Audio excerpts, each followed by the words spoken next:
Princess Kate's huge transition with children George, Charlotte and Louis this autumn.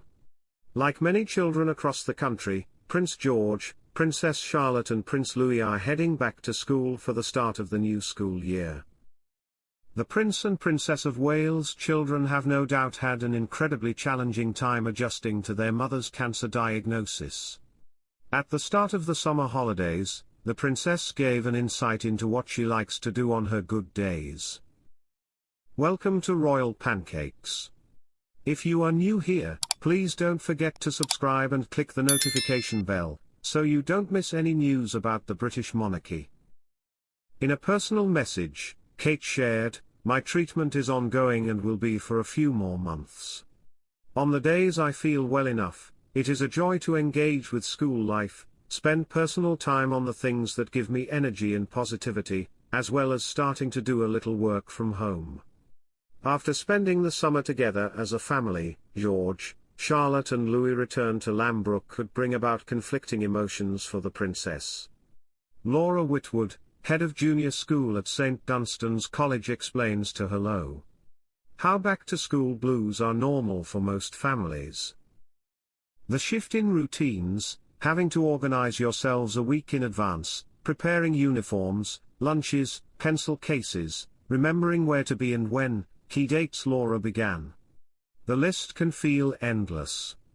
It also marks a time where your entire focus is family time, and whatever age your child is, the end of the fun summer days can feel sad, explained Laura. The Wales family recently returned from Balmoral in the Scottish Highlands and enjoyed a beachside break in Norfolk at the family's Anmer Hall residence at the start of the summer. It should not be underestimated what a huge transition the new school year is for children, but often it feels much more significant for parents, Laura explains.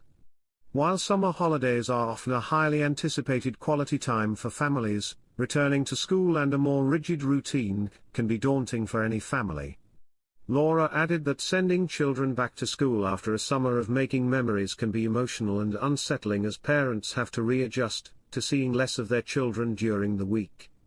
While the Princess of Wales may have leaned on her family more than ever over the past year, the children's return to Lambrook will also bring about a positive change for her amid her ongoing treatment. For any parent, trying to find ways in which you can keep your child entertained during the summer weeks can feel relentless, says Laura. The amount of energy required to keep young children occupied can feel exhausting.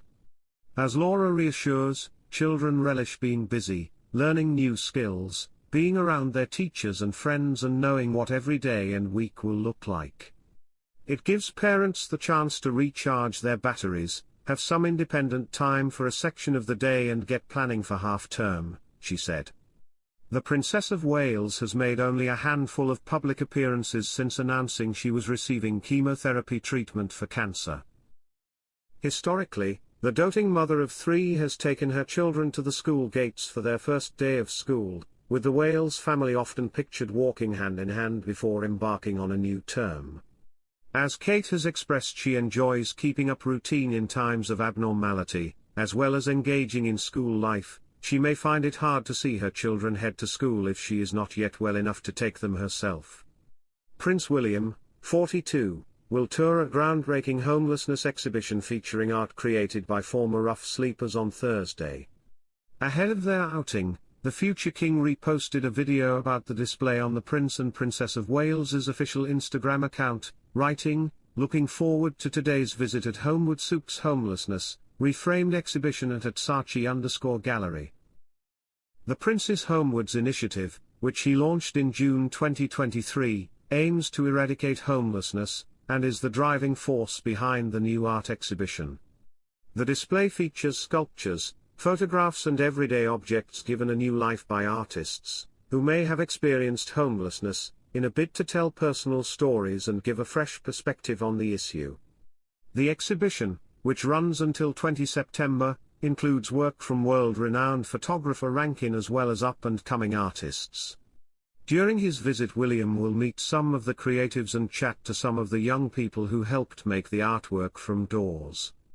Award-winning social justice artist, David Tovey created Home 2013, a shed-like structure made from scraps of metal and panels from a Peugeot 206, the model of car the artist lived in for 6 months. Mick Clark, chief executive of homelessness charity, The Passage, said Mr. Tovey had used the charity's services and now hosted art classes at one of its residential projects. He added, "What I love about the reframed exhibition is this gives an opportunity again to put a spotlight on how we've got to get homelessness away from something society thinks is inevitable, and something that we manage, to something that can be prevented from happening." The Passage, which William supports as royal patron, helped the Homewoods team find artists for the exhibition, and its chief executive added, "You have this exhibition where it's taking people on the journey of homelessness, and the trauma people have been through, but also the positivity coming out the other end." The prince's engagement comes after his children, Prince George, Princess Charlotte, and Prince Louis, returned to their classrooms at Lambrook this week after the school's summer holidays. William and Kate spent the break at their Norfolk home, Anmore Hall, as well as joining the King and Queen at Balmoral in Scotland. It's no secret that the royal family are sometimes partial to fast food prepared outside of the royal kitchens. Former royal chef Darren McGrady previously spoke of his horror when the late Princess Diana told him she was taking Prince William and Prince Harry to McDonald's. "I remember the princess came into the kitchen one day and said, 'Cancel lunch for the boys, I'm taking them out, we're going to McDonald's,'" Darren told Marie Claire. "And I said, 'Oh my God, Your Royal Highness, I can do that, I can do burgers,'" explained Darren. It wasn't just the burgers the princes had their eyes on though, as Darren recalled the late princess mused, "It's the toy they want," referring to McDonald's famous Happy Meal treats. When former royal chef Darren McGrady worked in the royal kitchens for Her late Majesty Queen Elizabeth II, he was in charge of imagining up delicious, nutritious menus for the monarch and her family.